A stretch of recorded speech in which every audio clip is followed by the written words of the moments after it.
ayan guys. Magluluto muna tayo ng pansit canton. Udang is hipon. Hipon flavor siya guys. At maglalaga tayo ng itlog para sa ating tanghalian. Kasi wala naman si Amo. So, ayan ang ating tanghalian guys. Bago tayo magsimula dun sa isa pang Popo account natin mag-live, kain muna tayo. Ayan. Pansamantala nakiupo tayo kay $1 million.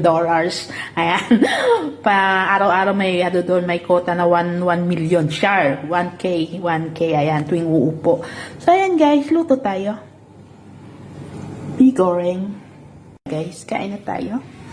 Luto na yung ating tanghalian na pansit canton. At nilagang eggnog. Kain guys. Kain na tayo guys. Pansit canton. Hawak ko ang beats. Na beats. Hindi siya na copyright siya sa beats.